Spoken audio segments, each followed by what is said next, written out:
Evening. Jeff Hunt from the Off the Ball Network is here as we are going to start our end of year grades. We did mid-season report card grades for the offense and defense today. We're starting with the offense once again. Jeff Hunt's here. I'm here. Let's have some fun and grade the performances that we saw from Buckeyes starting right now on Locked on Buckeyes Live.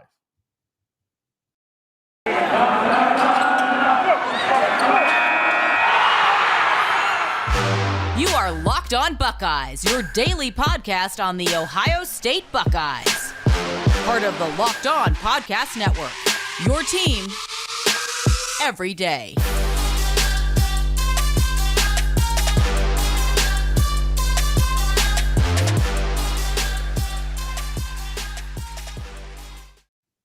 What is up, Buckeye fans? Welcome back to another episode of Locked on Buckeyes for the Locked on Podcast Network. I'm your host, Jay Stevens, also the host of the Jay Stevens Podcast. It is Tuesday, January 4th in the year 2022, and today's episode is brought to you by NetSuite. NetSuite is the #1 cloud financial system to power your growth. Head to netsuite.com/lockedonncaa for special end-of-year financing on the #1 financial system for growing businesses. I would also like to thank every person out there for making Locked on Buckeyes their first listen. Football season. The football season is over. There may be some Wi-Fi hiccups every now and then. We're just going to power right through. The football season is over, and this is the perfect time to dive into our end-of-year grades. Jeff Hunt was with us in the middle of the season. We went over the offense and defense with Jeff. We started with the offense in the middle of the season.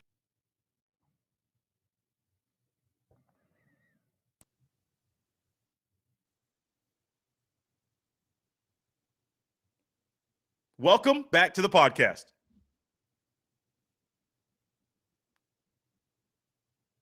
Hey, what's up? Sorry about that. Yeah, it glitched out there right for a second. I apologize, everybody. I was paying attention. As usual, thanks. I love doing grade cards. I do them throughout the year on my show. It's a pleasure. I try to put some time into this. I try to be fair, but I try to be honest. I just want to remind everybody before we get started, this is about the whole season, not the Rose Bowl. I know it was great. It was wonderful. We saw some wonderful things happen, but I had to grade the entire season. That was my assignment. Yes, it was the assignment. I'm not sure what the Wi-Fi deal is today. It seems like the Wi-Fi, whenever Jeff and I are getting together, maybe it's an amazing show and the Wi-Fi wants to slow it down. It just can't handle it, Jay. It can't handle the excitement. It cannot handle it. Too We're going much to go talent. in this order. We're going to go quarterback, running back, wide receiver, tight end, and offensive line. And so in totality, we have to remember there were 4 quarterbacks that played for Ohio State this year. There were C.J. Stroud, Kyle McCord, Jack Miller III, Quinn Ewers. Only 2 of them are still on the team. The other 2, Jack Miller, and then Quinn Ewers transferred. There were, I think, 5 running backs that played for Ohio State this year. There were 6 in the offseason. 1 of them went over to the defense. There were, let's say, 6, maybe 6 wide receivers, 5 or 6 wide receivers that played. Tight ends, I want to say there were 4 between Stover, between Ruckert, between G. Scott Jr., Mitch Rossi, and Joe Royer. I'm trying to get all my names right.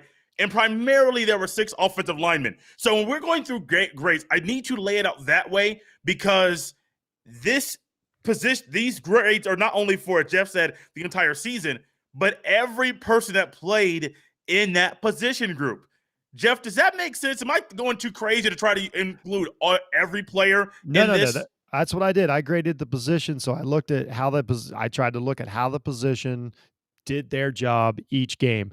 Some of them are easier than others. Obviously, Stroud got a vast majority of the snaps, so that makes it a little easier. Running backs, honestly, it's funny. As much as we complain about the over-rotational defense, which we'll get to that next week, offense really was pretty narrowed down. Everything was kind of concentrated at the top, so it wasn't super difficult to go down through it.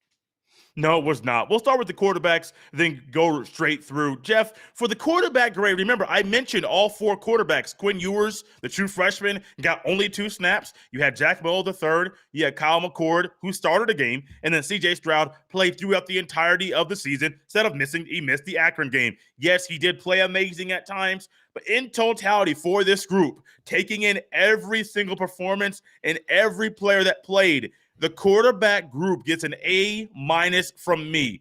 I do believe that this group, and I'm taking into Kyle McCord and the interceptions that he made some boneheaded decisions. I don't question his arm. I question sometimes the decision-making that he makes. Jack Miller in kind of mop-up duty didn't play. I mean, it was okay. Didn't play bad, but you have to expect certain things when guys don't get in.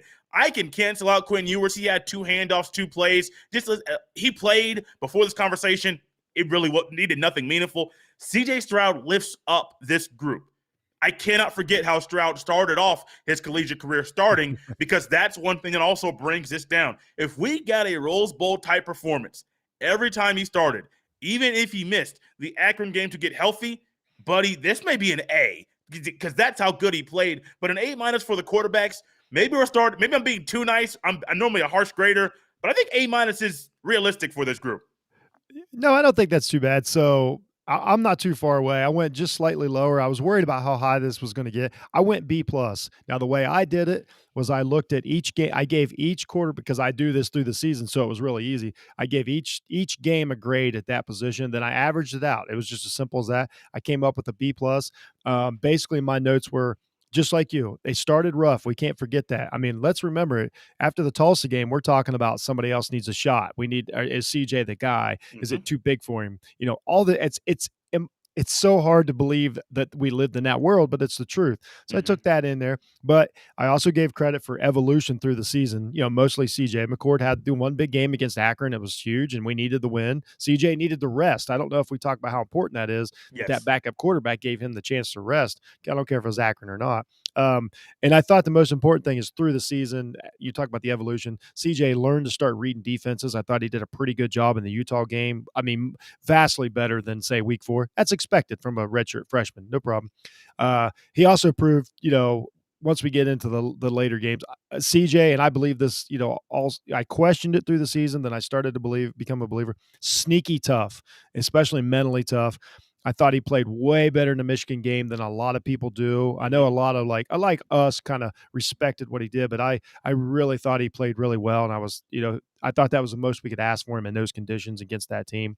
And he kind of carried the weight of the year. I mean, I know what the numbers look like with the running game and everything, but if CJ falters, if McCord falters against Akron, we're having a different season, even though we don't consider it we consider the season a success, but not a huge success without CJ. You know, when you take that defense in consideration, so considering the weight he had on his shoulders and how he finished in the Rose Bowl, I gave the group a B plus, which is a pretty good for a quarterback room. A-, B plus. I honestly think that's realistic as well. Now, if you would have said a C plus, Jeff, you and I may have been having a conversation all fair about why this may be your last time on the show. CJ had honestly, 2 or 3 of some of the best games we've ever seen in college football this year. I mean, his half against Michigan State, there's no way to quantify how it was perfection. And then the game against what he just did against Utah, like those are 2 games that it's hard to repeat that performance. So there's a certain amount of credit that has to go to that, regardless of what he looked like against Minnesota or Tulsa. We marvel how Jackson Smith and Jigba went off in that game, but C.J. Stroud single-handedly was the leader in keeping Ohio State in that game. If you have a different quarterback in there, I don't care how great Jigba is, Ohio State is not in that game, even going into halftime. They may be down 21 points, and you're asking a lot of questions post-game about Ryan Day, Kevin Wilson, Corey Dennis. Why was your team not prepared in the biggest game of the year? Yeah, I totally agree with that. I know you've already done a couple shows on it, but you said a mouthful there, Jay. That was I mean, I still think there's some empty yards there that can be changed next season, but you couldn't ask for much more. The ball placement, he was fearless. To me, the only comparison I can make is that game he looked like Peyton Manning. complete control of the pocket, never moved off the spot. He threw the ball. Decisions were quick. The ball play, even his ball trajectory, just reminded me so much of when Manning was just on. And then, of course, you got Harrison Jr. out there. It was just a perfect combination. But I can't say enough about how good and just how fun he played in that Rose Bowl. Good for him. Go back home and do that. You're tapped into Locked On Buckeyes live here on a Tuesday evening, part of the Locked On Podcast Network. Your team every single day. We're here with Jeff Hunt from the Off the Ball Network, going through our end of year grades for the Ohio State offense. I gave the quarterback room, all 4 players that played in all 13 games, an A-. Jeff Hunt went with a B+ for the quarterbacks. When it comes to the running backs, this is one group that I don't believe, me personally, the rotation was situationally, rotation, whatever. Situationally, I would have liked to see things altered based off personnel and who they're playing. If you want to start Travion Henderson every game, so be it. But I think Mayan Williams should have gotten a whole lot more run this year, or even Master Teague, based off what defenses were giving you than what we saw. I'm giving the running back room a B for the entire season, simply because I do think that Travion Henderson is an amazing running back, but he is limited between the tackles. I think that Mayan Williams between the tackles is a whole lot better. Plus, Mayan Williams at times does better on first contact. I've seen a lot of times, especially in the Rose Bowl, when Travion Henderson was getting tackled for 2 or 3 yard gains, Mayan Williams would get hit at 2 or 3 yards and then get 6 or 7 or 8. So and it's not just body type. A lot of that is shoulder length, shoulder level, pad level, powering through your legs. A lot of things go into that. But in totality, this room was amazing. But they did not reach the standard Ryan Day has set of averaging 250 rushing yards per game. Jeff, I gave him a B. Where you at? Believe it or not, I promise America, we do not talk about this before the show. They got a B from me. There's 2 sides to this running attack. Here's what happened. I wanted to be more critical than I'm going to be, but I look 180 yards a game, 1.8 touchdowns a game from the group, but 5-6 yards per carry. The numbers are great. So I don't want to dismiss them. Henderson, 1,255 and 15 touchdowns. I mean, a great season from the freshman. Another 312 receiving. I thought he did pretty good in the receiving game. If nothing else, as a decoy, as motion, they did it. They didn't do enough of it. We've talked about it, but I thought he was pretty good. But basically what it came down to is explosive, especially Henderson, but just too many easy tackles on these guys. Too many trip up. It's a line of scrimmage. Too many I don't know how many, first downs it cost us because they got tripped up at the line of scrimmage and it was huge. Just never so they still ran, we talked about it. They still ran the RPO, but the quarterback's not going to keep it. So that hurts in the running game. So the running back knows he's always going to get it. So essentially just comes to running out of shotgun. There were some problems there with the schematic stuff. Some of that's on Ryan Day, and they could just, this team could never really lean on the running game. And when they did lean on it, they got explosive plays, which were game changers. I think of Minnesota. I mean, that changed that game. A couple games to where maybe Nebraska was one of those to where they broke a long run and it was really needed at the time. And that's fine, but that's not the offense, just what you alluded to, that that they're supposed to be running. So I gave them credit for production basically, but overall it's not all their fault, but they got a solid B. It was far from. I think we left a lot of yards out there, but when we get to the offensive lineman, I'm going to dig into that a little bit more. Absolutely. I do believe that part of the reason we saw so much passing from Stroud this year wasn't so much because of the receivers, because we have seen amazing receivers at Ohio State previously. Maybe not a collection of talent that this trio has, but we have seen a lot of talent at Ohio State in that receiver group. But I do believe Ryan Day realized preseason, we got to throw more. We can't just run the ball.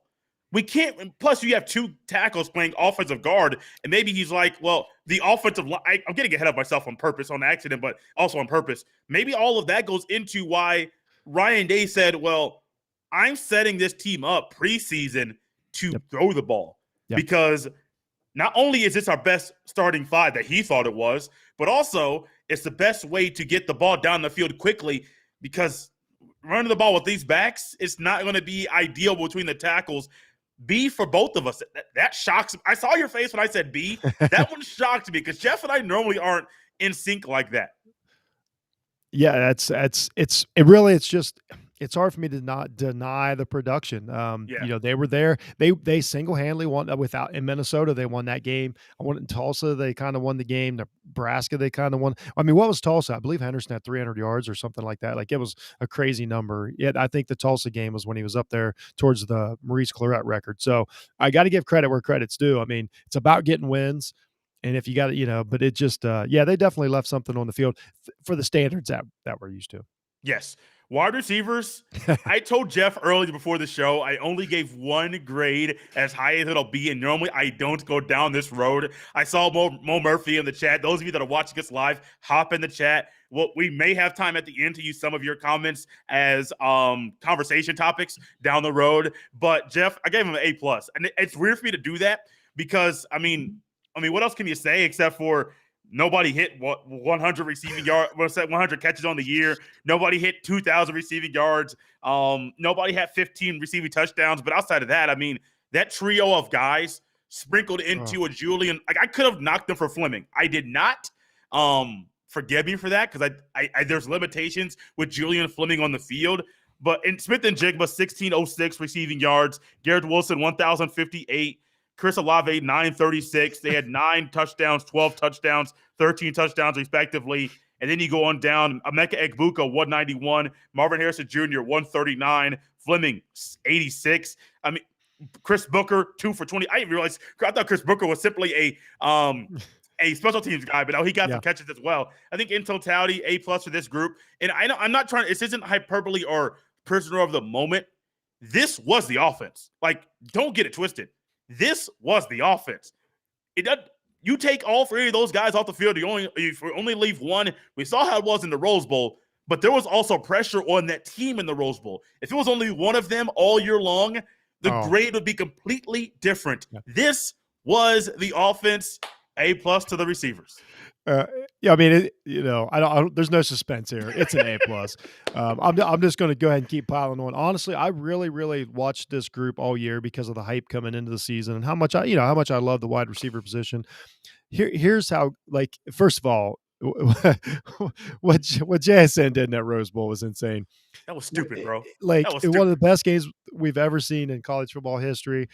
It almost made us forget that Garrett Wilson was I think he was the how do I want to say this? I think he was the best receiver in the country on a team that had a chance at the title, even better than Williams down in Alabama. No shade to Williams. I think Wilson, just because he kind of controlled the game, and he was an afterthought by the end of the Rose Bowl. It just blows my mind. Yeah. I mean, Harrison Jr. comes in as a freshman and catches 3 touchdowns in the biggest game of the season. It doesn't make sense.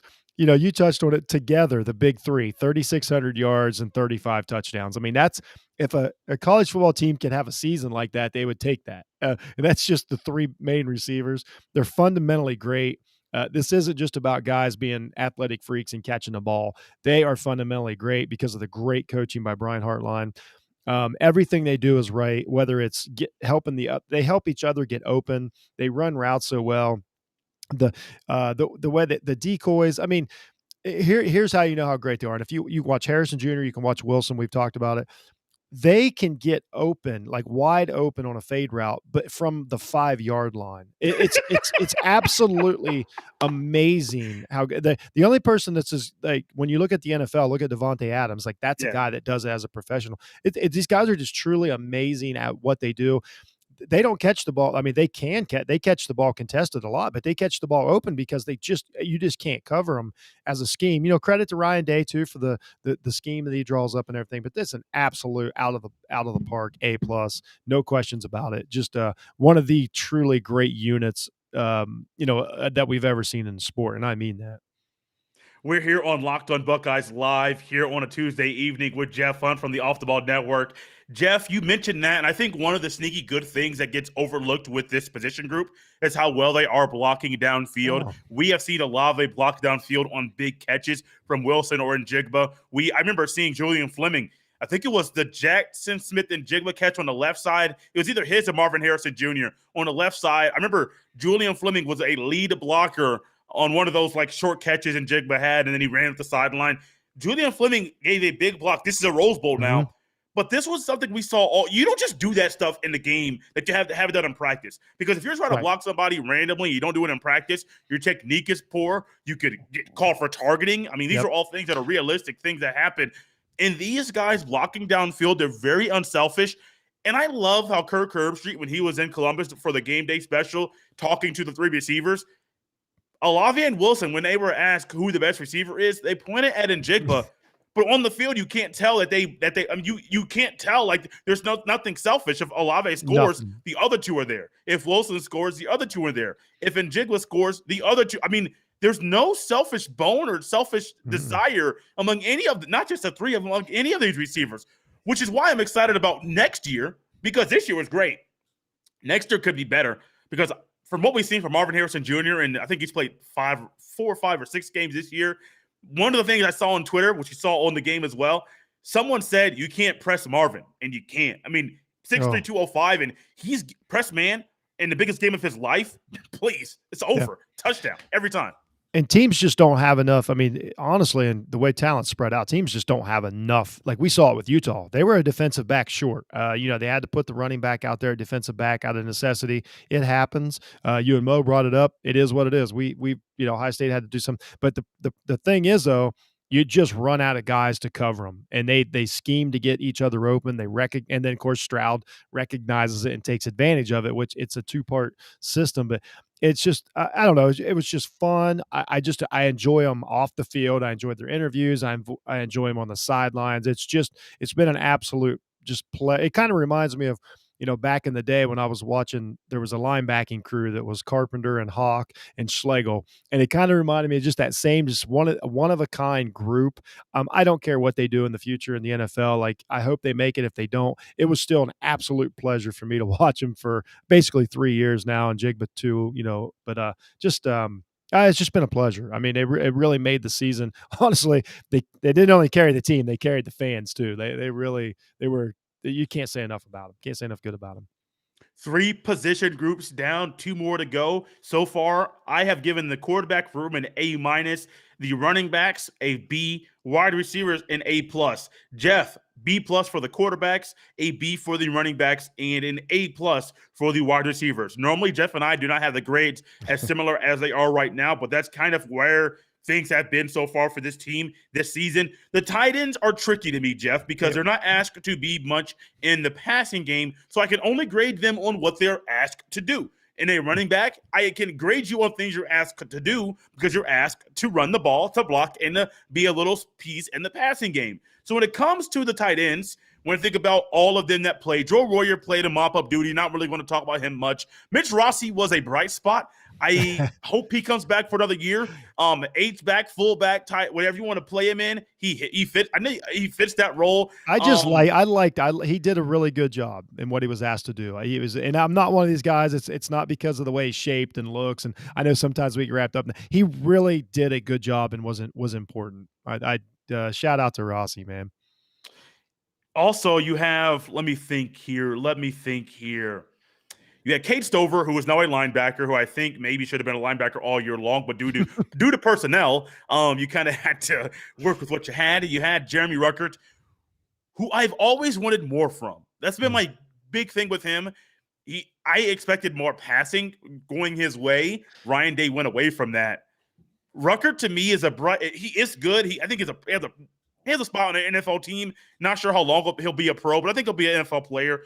Before this group, since I can only do what they grade them on what they were asked, if it was simply blocking, Jeff, it would be an A. In the passing game, they do come down a little bit, and I got to go B+. I was almost going to go with a B, but there were some times in the passing game that they had drop passes like on third down. Like, you can't drop a pass right at the sticks on third down, on 3rd and 7. Next thing you know, it's 4th and 7. No thought of going for it on 4th down. It's a punt. A B+ for the tight ends. I feel weird saying that because they were such a solid piece here, but that passing game, when they were asked to be a bigger piece, they just weren't there. Yeah, no, you're right. Okay, so here's what my notes actually say. I've got my grade, and then parentheses I have tough one. This was tough. You already brought up a lot of the criteria. I gave him a C+. Okay. Now this is why. It's not it's not their fault, but just like you said, we have to grade them on what there was. Ruckert, the star, Ruckert's really the only one that mattered offensively, and it was still 309 and 3. Here's my note for it. Not really his fault.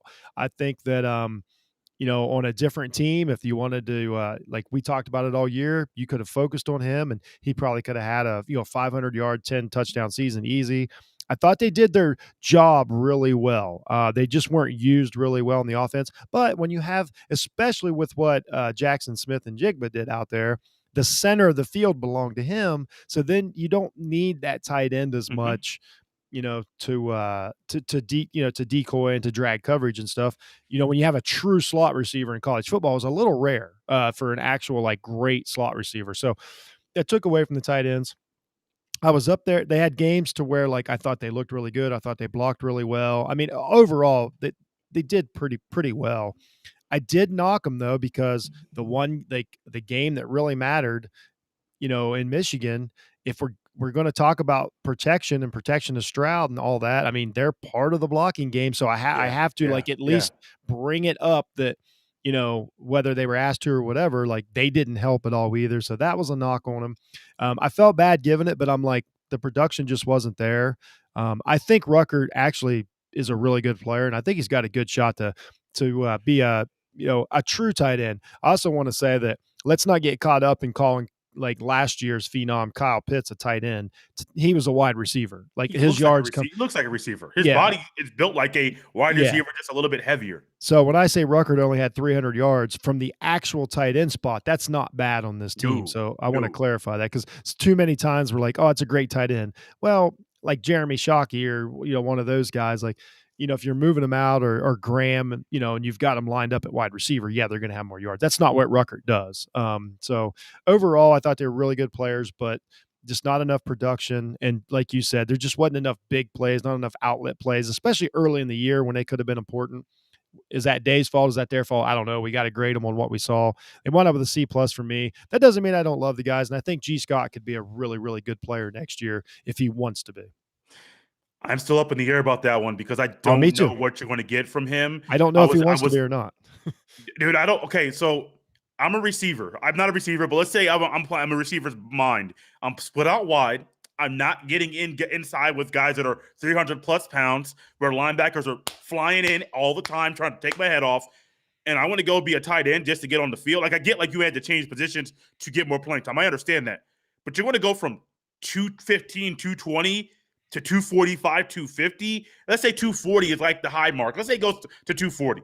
Well, your hand placement, you might like your shoulders might get broader. You're carrying more weight. You're probably going to lose speed. You got to figure out how to block. Yeah. It's not easy. It's not easy at all. No. He lost the reps this year because he changed positions. So there's a lot of things that go into that. But this group to me was good. Mitch Rossi lifted the grade up to me. Because if you take Rossi off, I could easily drop this down to a B or B minus. And I think it'd be justifiable in doing so. And I'll be honest with you, I probably lean what Rossi did out of the actual H-back position. Yes. There really isn't a tight end in football anymore, but I actually did a show about that a couple years ago. It's a whole different position now, depending on where I kind of grade them where they're at on the field. I probably gave the running backs more credit for what some of the stuff that Rossi did, when he's motioned into the backfield, even though he's at the position of tight end. So that's probably not totally unfair on my point, but that doesn't change the fact that he really did a nice job on what he was asked to do, especially late in the year. Yeah, absolutely. A- for quarterbacks, B for running backs, A+ wide receivers, B+ for tight ends for myself. Jeff, recapping where we are on our grade so far: B+ for quarterbacks, B for running back, A+ for wide receivers, C+ for tight ends. With the offensive line, I was ultra critical about them all season long. Jeff knows that. We talk about it pre-show all the time. This group, to me, as good as this team was not up to par to the normal standard that this team currently has. Now, there were some games Stroud never got touched, not just sacked, but he never got touched. And so they did a lot of things good. I think the first negative about them was not that they did, the players. It was the coaches putting 2 tackles at guard. Paris Johnson Jr., you never heard very much about him, even though I saw some numerous mistakes that he did. Thayer Mumford, he even said, going into the Rose Bowl, this is my more natural position when Nicholas Petit-Frere went out. Dejuan Jones at right tackle, you're the 4th best offensive tackle on your team, and he played very well for a first-year starter. But just think about it, like, in a normal year, he's not getting any attention on the field because even a guy who's younger than him, and Paris Johnson Jr., is a better offensive lineman than Dejuan Jones. But in totality, you got to think about the 5 starters that played, plus Matt Jones going in there every now and then, and the offensive linemen that went in and mop-up duty. I'm not high on them. I'm going to give maybe I'm being too nice. I'm giving them a B. I'm giving the offensive line a B. I see the laughter. We're going to get why the laughter is coming from Jeff here in a second. But the offensive line, to me, and I talked to Jeff about this, one way that I noticed that this team struggles with, it's not just it's a couple things. One, it's not just good linebacker play, but in the Tulsa game, when Tulsa ran that 3-3-5, this offensive line struggled to block them. And you're saying, well, Jay, Tulsa's a group of 5 team. One of the hardest things as an offensive lineman is to work against an odd front where you're not used to seeing that. Ohio State runs a 4-2-5, but a 4-3 is easy to block. A 4-2-5, there's numerous variations, which I know Ohio State does not do very many variations on defense with their 4-2-5. They're basically running a nickel defense with a safety that can move all over the field. Let's just call him a wannabe Troy Polamalu, because that's basically what it is. Just you're not going to get Ronnie Hickman lining up in the A-gap. But with this offensive line, the odd fronts, 3-3-5 confused them, 3-4 confused them, people slanting in front of their face from right to left confused them. They're part of the reason the running backs get a B. The coaches messed up by not playing Mayan Williams more and falling in love, I think, too much with Travion Henderson. But the offensive line was not up to their job by doing. But now you say, Jay, they're put in the position. They were named starters, absolutely. But the starters know the standard. If Ryan Day says 250 rushing yards per game is the standard set at Ohio State, that's not just on the running backs. That's also on the offensive line. Jeff, a B, a flat B for the O-line. You laughed. I'm curious why. Well, Jay, I don't know what to say. This is crazy. Like, I specifically didn't share any notes with you, so there wouldn't be any confusion. So here we go. Offensive line. I gave him a B. And here, wait a minute. I'll go through my notes, and here's why. I promise. This is crazy. My first note was, here's what I really wanted to be very critical, but Stroud was able to stand back there and learn how to play quarterback and sling the ball all year. What these guys could do is basically just make a big wall, and he stood behind it and played. I don't know how much skill there is to that. I don't care. All I know is my quarterback wasn't on the ground except for one game. He really, really didn't get harassed that much. So I'm like, well, if that's you got to protect your quarterback, number one. But then my next one was the passing and running stats are off the charts for this offense. So you got to give them some credit for that, but it doesn't tell the whole story. And then that's when I get into the negatives. Too much rotation. Players were out of rotation. And I think the biggest thing was that you didn't have you'd already said it. You just didn't have the right guys at position. To have a proper running game, you need guards that can move. You need agility. You need to have pulling centers in today's football. I mean, it's wide open out there. There was never any of that. So you never have the other team's linebackers taking on, a 300-pound guy running full steam, and that guy has to make a choice. They always had a free shot. At worst, they'd have, a tight end out there or Rossi or somebody. There was never that, certain teams, they were able to just kind of fall on and create holes for Henderson, and he's talented enough to get through there. But overall, just no movement, especially in today's game. It was actually kind of sad considering the talent that they're supposed to have. Like I said, the interior just couldn't move enough. It hurt the run game. That was the biggest problem. They just couldn't control a game. And let's be honest, they got absolutely obliterated by Michigan in every way, shape, or form. Tulsa, you're right, there was some there, but I gave them credit for just being big, and Stroud remained healthy through the season and was able to put up the numbers that he did. But in the run game, I mean, probably a D, honestly. Like, it was.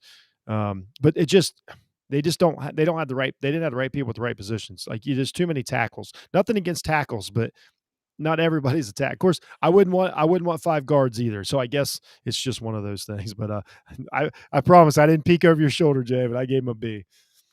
So funny, so funny. When Jeff said B, I was literally taking a drink of my water, and I almost spit it out because of how caught off guard I was by that comment of him giving him a B. But it's similar to the tight ends. The tight ends are put in the situations they're asked to execute. Yeah. I don't think they're Mumford asked to move to guard. I don't think Paris Johnson Jr. Well, I think we'll get to the offseason. Everybody kind of had an assumption. Paris Johnson Jr., there was rumors that he would be a guard this year instead of a tackle. But then I realized, like, wait, you're going to put Dejuan Jones in. Well, that makes sense. You got to move Paris Johnson Jr. down. Well, the other side of the offensive line's kind of shuffled up too. 4 tackles. Yes, there's only one, Quentin Nelson, 6'5", 330. He's also built like an offensive guard, but Yeah. he moves like an offensive guard. He's just taller like an offensive tackle, weight wise like an offensive tackle. Doesn't have, but I don't think his arm length is long enough. He has a quickness, but he's a whole lot better at guard than he is at tackle. He's tried tackle, doesn't work out.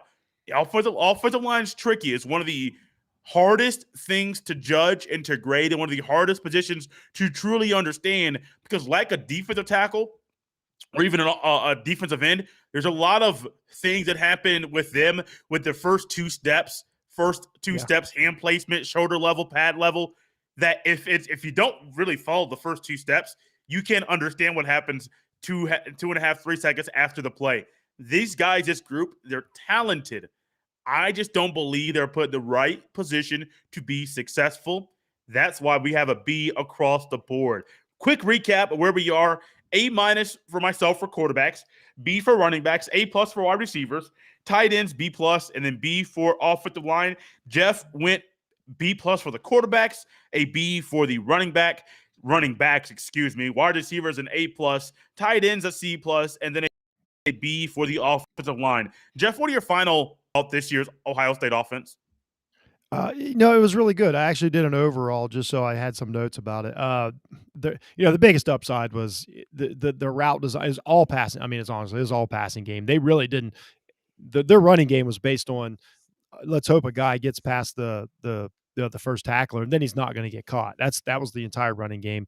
The quarterback wasn't used in it, which is fine. There's nothing wrong with having a healthy quarterback, but you got to start. What I said is you have to figure out something. Like, look at what the San Francisco 49ers do now, how they've implemented the running backs into the running game, or the wide receivers, I'm sorry. You can substitute that quarterback and have more than one guy have a chance to get the ball to create some misdirection and stuff. They've got a lot to do in the offseason. So it's hard to say they were one-sided, even though they had one of the best running games in America. We're so spoiled as Buckeye fans. Overall, I gave them a B. My biggest knock on them was they couldn't control teams and they couldn't control games when it would have made it. There was even the Purdue game. You look at it, they couldn't put a team away and sit on them. They score so quick. I don't know how you fix that. I don't know what kind of problem it is when it's hard not to score. I mean, if you look at Jackson, what was it, the 50-something yard touchdown he has? I mean, he should have been tackled 30 yards short of the end zone. He gets in. So the team gets the ball right back, but what are you supposed to do? Not score? It's a weird problem. Little inconsistent. I mean, I know it doesn't sound like it now, but really go back and look at it. You got the Minnesota game, the Tulsa game, the Nebraska game wasn't good. Penn State was all right. Obviously, Michigan was an average offensive game considering conditions. It was all right, but then they had that. That group in the middle to where they just blasted everyone they played and put up all these numbers. So just too inconsistent. And then honestly, the 2 losses have to mean something. I think we both kind of put the Oregon loss. We put at least 50% of it on the offense, missed plays, missed passes, kind of Stroud's. I don't know. I don't call it the worst game. I don't want to be rude, but that was the game that I thought got away from them. So 2 quarterback dependent was the offense. And I know it all sounds like we're complaining, but these are just things that you can scheme against. And if they would have played a Georgia or an Alabama, they would have recognized the same things that me and Jay are talking about, and it would have been a different game. So, it is what it is. I'm happy what happened. It was fun to watch most of the time. I'd love to see Stroud's, projection. It looks sustainable. So let's put it this way. Going into the first game next year against Notre Dame, my offense is not my concern. No, it's not. This offense was fun to watch, had a lot of ups and downs. You talk about the Minnesota game, the Oregon game, the Tulsa game, Penn State game, Nebraska game. Jeff almost had half the games in this year. Yeah. For statistically, people say the best offense in the country that did not look like the best offense in the country throughout many portions of the season. I think B is a realistic. You could even possibly go down to, say, a B plus or B minus and say, well, Jay, what was the problem? We talked about personnel issues, talked about coaching issues. I think some of it was situational play calling as well. As great as the passing game was, part of the reason the running game was not the way it was also, I do believe, situationally, play calling and personnel for the running game and running backs was a problem for this team. It was a fun offense. This is the easiest one to grade. Probably the most lighthearted one we'll grade. Jeff Hunt will be here next week grading the defense. Oh, guys, we're going to go in depth with this one next week. The plan is to go through grades for defense, grade for offensive position coaches, defensive position coaches. I know Matt Barnes is gone. He still gets a grade. And then we're going to do an entire show about Ryan Day. He gets an entire show specifically about him. He's a head coach. He's the man in charge. We're going to spend a whole lot of time talking about him. But next week, next Wednesday Tuesday live. Wednesday audio goes up at midnight for the grades for the defense. Jeff Hunt, this has been fun. Let the good people know where they can catch you on Twitter and the good stuff going on at the Off the Ball Network. Oh, yeah, it's awesome. A lot of stuff going on right now. Just recently, the biggest thing is we've kind of shifted to a Substack, if anybody's familiar with it. So now it's Off the Ball Network.substack.com. Pretty cool stuff going over there. It's better for the fans. It's better for engagement. It's better to kind of bottleneck everything we got. So we're excited about that. I do Jeff Needs Sports. We got a lot of fun stuff coming up in the off season. I do a lot of top 10 list, and we'll do some movies and greatest ofs and stuff like that. Get to loosen up a little bit after the football season and have a little fun and let all of our other talented guys do the hard work in the NBA and keep up with that and all the great coverage that they do. So, it's fun for me as the older guy, just kind of take advantage of it. It's like my summer home. Let's call it that. It's like my summer home. I get to do whatever I want until next year when the Buckeyes start playing. So again, I appreciate Locked On Buckeyes and Jay Stevens for having me on. This is a blast. I'm already looking forward to next week, man. I got things rolling around in my head. I don't know if it's going to be as lighthearted as this week. So I enjoyed the offensive week. Probably won't be. Guys, that's Jeff Hunt. I'm Jay Stevens. You can follow me on Twitter at JStevens07. We'll be back tomorrow. This show is over. Jeff will be back next Wednesday. A lot of good stuff going on here. A lot of good stuff going on at the Off the Ball Network. Make sure you stay tapped into your Ohio State Buckeyes with this podcast and just general sports knowledge and fun at the Off the Ball Network as well.